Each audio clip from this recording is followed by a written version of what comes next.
Ayan, binanggit po ni Ate Bona kanina yung mga ilang dadagdagan ko lang Ngayon po ay ang tawag sa ating activity, launching ng ating feeding program na tatakbo sa loob ng 6 na buwan.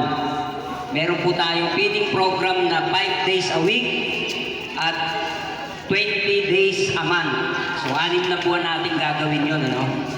Pero sa pagitan niyan, araw-araw, kapag ka may feeding, yung mga bata kukuha ng pagkain. O, dito po ba kumakain? Hinahatid. O, yan, So, hinahatid. Pipicturan niyo po yung mga bata habang kumakain gamit yung mga pauna na yan at isesend kay Ate Jonah. Gagawa kayo ng group chat, mga nanay, para yung bata habang kumakain, pipicturan niyo, send nyo sa kanila. Mahalaga po yun sa amin kasi minomonitor namin araw-araw yung kumakain nga ba o napapakain yung mga batang kasali sa feeding. Ayan, alam po nila yan, hindi po namin yan. Tapos sabi nga, every month kukunin yung timbang ng mga bata. Kapag ka may isang bata na hindi natimbang, kasi sinasubmit nila yan sa amin, bago namin i-release yung susunod na budget ng feeding, dapat kumpleto yung timbang.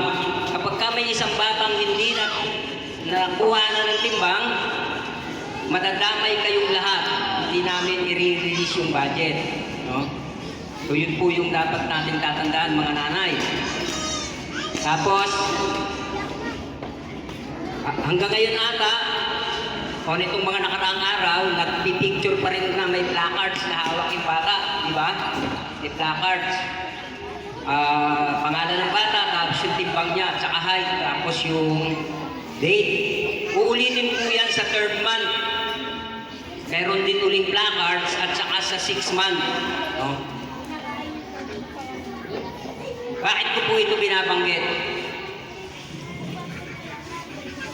Karanasan namin, madalas, una sa picture pa lang araw-araw, pag send ng picture, hindi nagpipicture lahat. Tapos, late nakakapag-send after 3 days.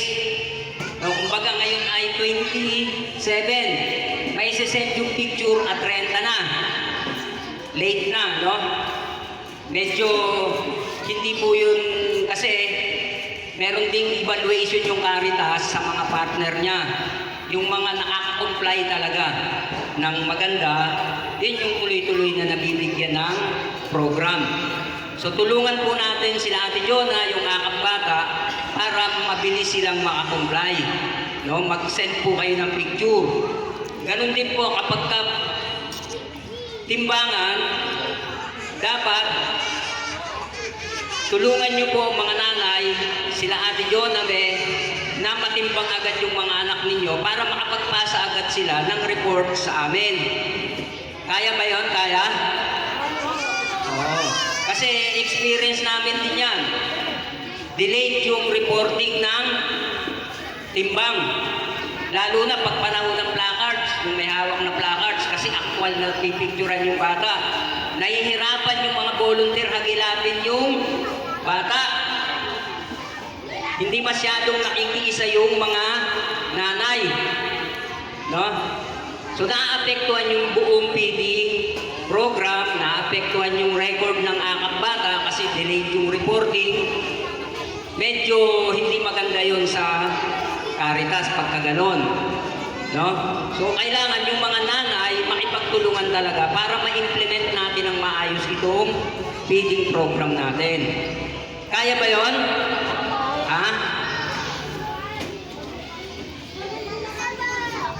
Ito pong ating feeding program, hindi po ito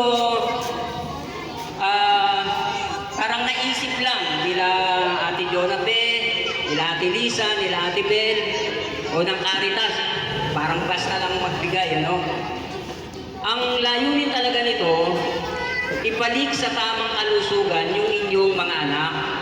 Kaya, hindi po ito para sa amin.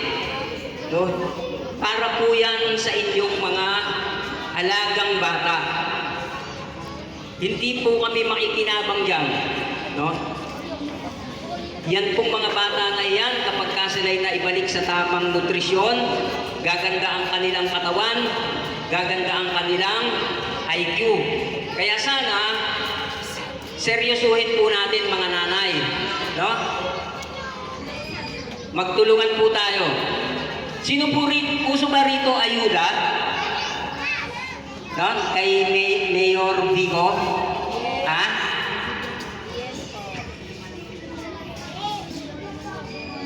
Pagka may ayuda, alas 9 yung bigayan, alas 5 pa lang ng madaling araw, nakapila na yung mga magulang, di ba? Walang dahilan, walang nilagnat, walang kung ano man. Oo, ganun, di ba? So sana, ganun din ang mindset ninyo sa feeding program natin. Kapag ka alam ninyong kailangang magpasa ng picture, nakikipagpunahan kayo dapat. Kapag ka alam ninyong timbangan, nakikipagpunahan kayo dapat. Kasi, para sa mga anak ninyo na gusto nating ibalik sa tamang nutrisyon. Ganun po dapat natin bigyan ng halaga itong feeding program na ito. Kaya hindi? Kaya. So yun po, nabanggit din ni ate ko na meron tayo ditong parang counterparts. Magbibigay kayo ng barya. Sino dito ang hindi kayang magbigay ng piso araw-araw kapag ka may feeding? Mga nanay. Wala, kaya. Piso, kaya.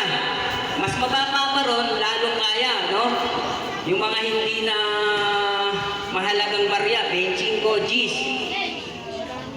Ibigay ninyo sa volunteer natin kasi nire-record yan ng Caritas. Ilan ang nakolekta sa Morning Star? Naka-record yan. Sa buong 6 na buwan, naka-record ilan ang nakolektang counterpart ng mga parents sa Morning Star. So sana, bigyan natin ng halaga kasi tinitingnan niya ng Caritas at saka ng sponsor natin. So huwag natin kalimutan, araw-araw, pagka may feeding, kapalit ng feeding, magbigay tayo ng barya. Kasama yan, buwan-buwan, sinasubmit nila Ate Jonape sa Caritas. Malinaw po? May tanong? Wala. Sige po, maraming salamat po.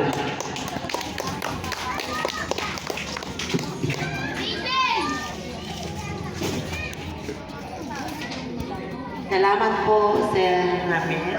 O, tinatawagan po natin. Sayaw muna sila.